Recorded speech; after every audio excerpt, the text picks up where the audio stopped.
Hi, my name is Dave Mendick, Pastor Dave from Huntley United Methodist Church. So glad you tuned in for a sermon called The Dreamer's Son. This is for August 9th. We'll begin by reading in chapter 37, verse 1 of Genesis. Jacob lived in the land where his father had stayed, the land of Canaan. This is the account of Jacob. Joseph, a young man of 17, was tending the flocks with his brothers, the sons of Bilhah and the sons of Zilpah, his father's wives. And he brought their father a bad report about them. Now Israel loved Joseph more than any of his other sons, because he had been born to him in his old age. And he made a richly ornamented robe for him. When his brothers saw that their father loved Joseph more than any of them, they hated him, and they could not speak a kind word to him. Joseph had a dream, and when he told it to his brothers, they hated him all the more. He said to them, "Listen to this dream I had. We were binding sheaves of grain out in the field when suddenly my sheaf rose and stood upright, while your sheaves gathered round mine and bowed down to it." His brothers said to him, "Do you intend to reign over us? Will you actually rule us?" And they hated him all the more because of this dream and what he had said. Then he had another dream, and he told it to his brothers. "Listen," he said, "I had another dream, and this time the sun and moon and 11 stars were bowing down to me." When he told his father as well as his brothers, his father rebuked him and said, "What is this dream you had? Will your mother and I and your brothers actually come and bow down to the ground before you?" His brothers were jealous of him, but his father kept the matter in mind. Now his brothers had gone to graze their father's flocks near Shechem. And Israel said to Joseph, "As you know, your brothers are grazing the flocks near Shechem. Come, and I am going to send you to them."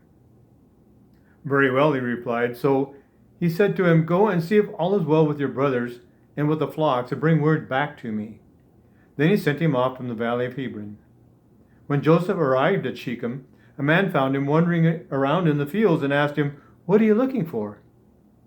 He replied, "I'm looking for my brothers. Can you tell me where they're grazing their flocks?" "They have moved on from here," the man answered. "I heard them say, 'Let's go to Dothan.'" So Joseph went after his brothers and found them near Dothan. But when they saw him in the distance, and before he reached them, they plotted to kill him. "Here comes that dreamer," they said to each other. "Come now, let's kill him and throw him into one of these cisterns, and say that a ferocious animal devoured him. Then we'll see what comes of his dreams." When Reuben heard this, he tried to rescue him from their hands. "Let's not take his life," he said. "Don't shed any blood. Throw him into this cistern here in the desert, but don't lay a hand on him." Reuben said this to rescue him from them and take him back to his father. So when Joseph came to his brothers, they stripped him of his robe, the richly ornamented robe he was wearing. And they took him and threw him into the cistern. Now the cistern was empty, there was no water in it. As they sat down to eat their meal, they looked up and saw a caravan of Ishmaelites coming from Gilead. Their camels were loaded with spices, balm, and myrrh, and they were on their way to take them down to Egypt. Judah said to his brothers, "What will we gain if we kill our brother and cover up his blood? Come, let us sell him to the Ishmaelites, and not lay our hand on him. After all, he is our brother, our own flesh and blood." His brothers agreed. So when the Midianite merchants came by, his brothers pulled Joseph up out of the cistern and sold him for 20 shekels of silver to the Ishmaelites, who took him to Egypt. God bless this reading of the Old Testament. Amen. So earlier we had spoken about Jacob as the dreamer. Remember, he had that dream about the stairway to heaven. This story is about the dreamer's son, Joseph. Jacob lived in the land where his father Isaac had stayed, the land of Canaan. The Reverend Ron Mills tells us, God works in sea-splitting, mountain-shaking ways, to be sure. However, the escapades of the family of Jacob teach us that the divine way flows behind the scenes of ordinary family life, too. As surely as Jacob and Joseph participate in God's design without awareness, so do we. We all take part in a dream of God, a saving presence ahead of us, unfolding a journey to an abundant place. This is the account of Jacob. Joseph, a 17-year-old, was tending the flock with his brothers, the sons of Bilhah and Zilpah. Joseph gave Jacob a bad report about them. Bilhah and Zilpah were the maidservants of Rachel and Leah. They were all wives of Jacob. The story is told in Genesis 30 of how Rachel and Leah followed the bad example of Sarah, who, when faced with the prospect of not producing children, gave her maidservant to Isaac. You may remember that Ishmael was born when Sarah gave Hagar to Abraham. We can still see nations at war from that seed which was sown. The competition created between Rachel and Leah spilled over into their family. If 2 wives was trouble, 4 wives would be twice as much trouble. From our bird's eye perspective, we can see the conflicts causing the problems.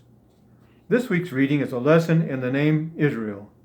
In order to survive the story, one must hang on and fight for the presence of God with the tension and harm done within this family of promise.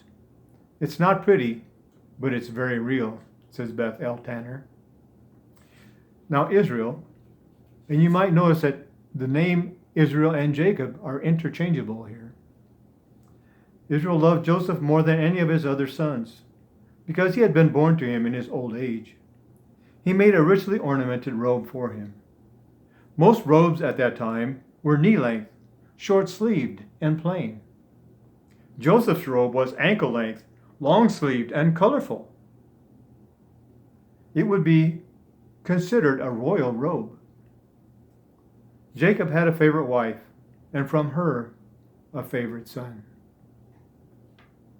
When his brothers saw that their father loved him more than any of them, they hated him and could not speak a kind word to him. Jacob's favoritism created division and became a heavy burden for his family to carry.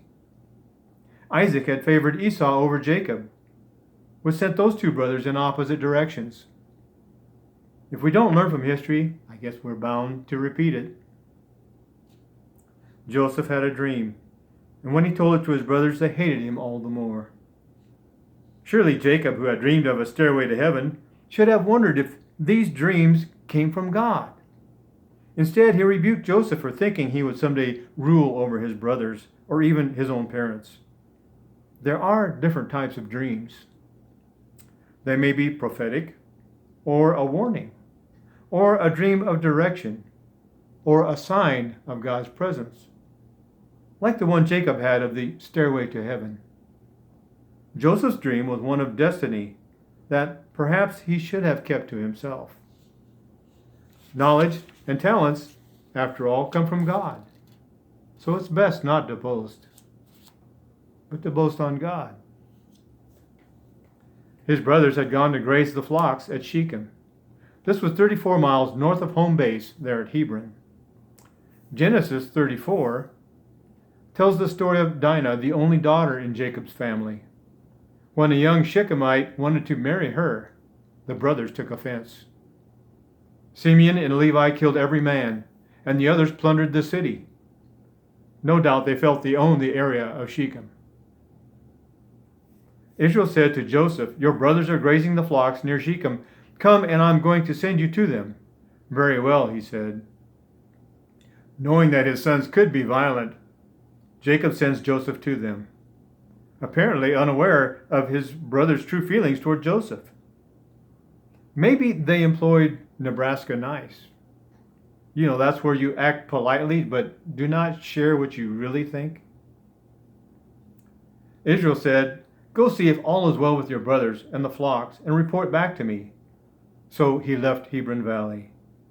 By doing this, Jacob has now given Joseph authority over his brothers. Arriving in Shechem, a man found him wandering in the field and asked, "What are you looking for?" He replied, "I'm looking for my brothers. Can you tell me where they're grazing their flocks?" "Well, they moved on," said the man. "I heard them say, 'Let's go to Dothan.'" So Joseph went after them and found them near Dothan. This location was 14 miles farther north than Shechem. Joseph could never have found them without the kind word of a stranger. Was this an angel, like the one who wrestled with Jacob and named him Israel? We don't know for sure. But the brothers, they saw him in the distance, and before he reached them, they plotted to kill him.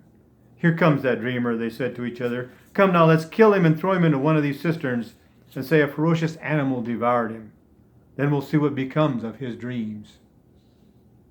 If they had only known that Joseph's dreams were meant to make of him an archetype, that is, a foreshadowing of the future Messiah, Jesus. Consider the parallels. Both Jesus and Joseph had miracle births.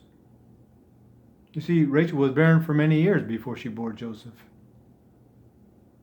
And Jesus, of course, was a virgin birth. Both were favored by their fathers. Remember how the Father said, "This is my beloved Son of whom I'm well pleased," when he was baptized. Both were set apart, Joseph by his coat, and Jesus by his purity. Both got in trouble when they announced God's dream for them. Both Jesus and Joseph were sent to their brothers, but their brothers hated them. The jealousy of the brothers had become anger, which then grew into hate. The word plotted is translated, they caused deceit to themselves.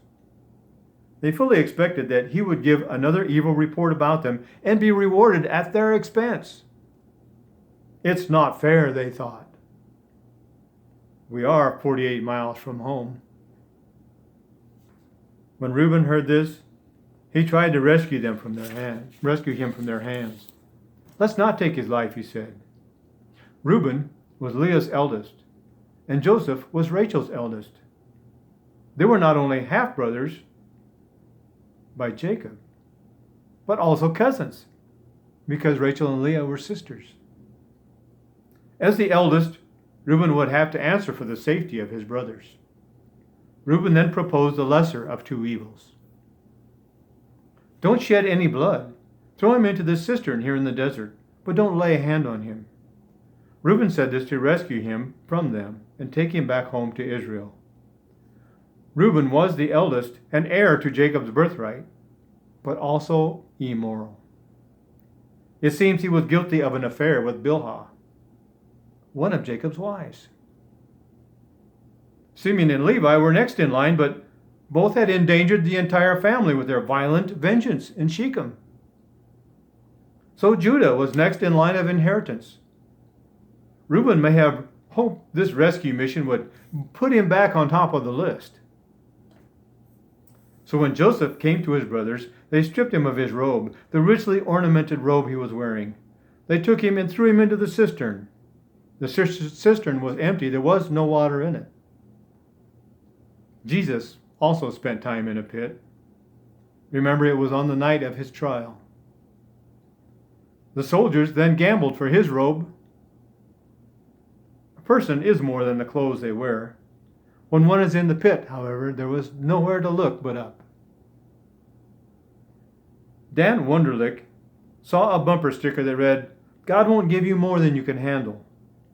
While meant to encourage, the unintended message is that God causes our pain. God does not have a problem handing out uncomfortable assignments on occasion, but sometimes God gets too much credit. Not all the challenges we face are a divine plan. Many are the consequences that result from human free will or the laws of nature. Today's text does not mention God, which is significant since Genesis seldom fears crediting God's words or actions. Instead, we read about a series of poor decisions.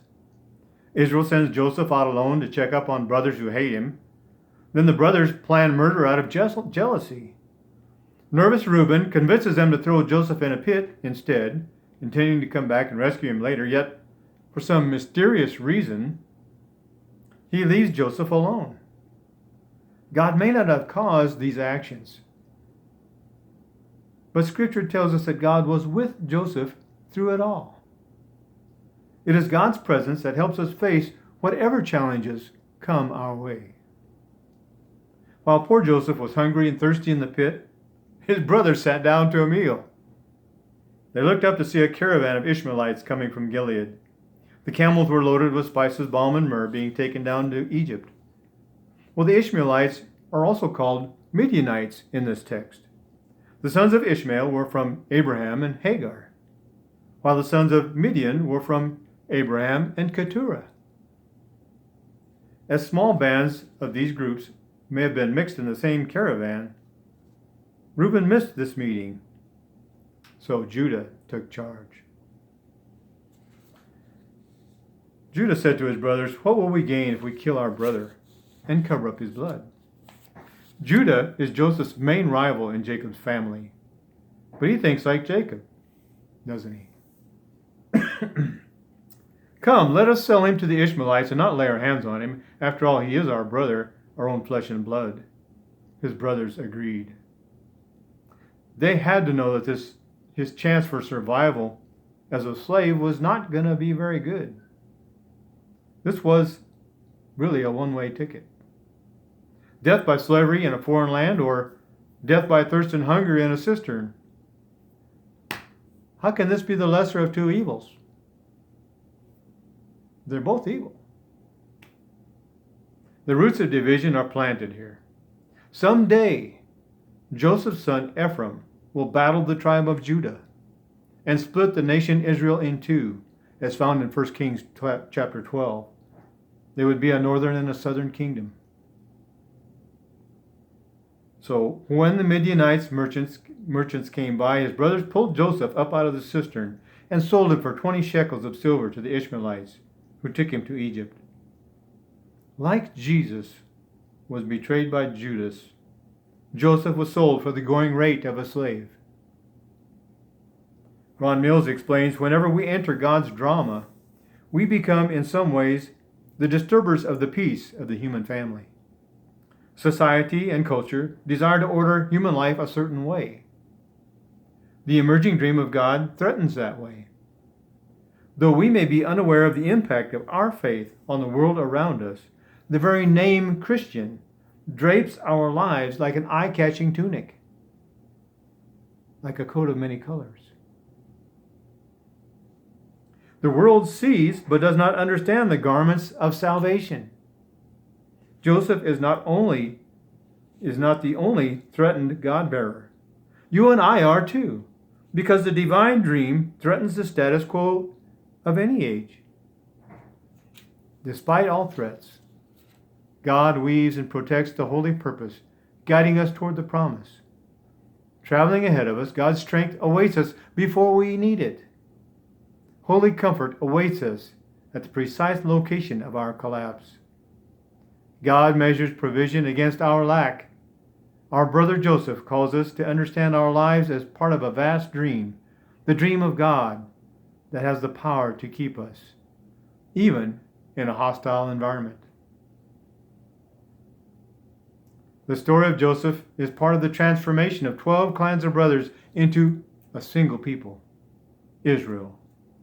God will fulfill his covenant of a promised land. Frank Rogers Jr. would have us note, God's covenant extends to all 12 brothers.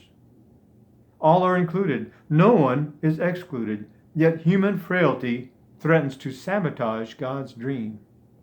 The father chooses Joseph, the brothers choose themselves, and Joseph disappears into the wasteland of slavery. Nevertheless, God still chooses them all. God dreams of the day when all 12 will be reconciled, living in peace as one. Can God's dream endure the death camps of Egypt? Can the exiled one survive and still desire reunion with the ones who cast him away? Can the 11 come to grieve their transgression and embrace the one they banished? I think we can find the answer in Isaiah chapter 55, verse 9 and 11.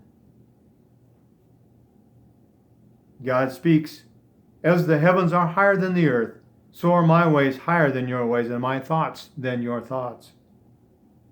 So is my word that goes out from my mouth. It will not return to me empty, but will accomplish what I desire and achieve the purpose for which I sent it.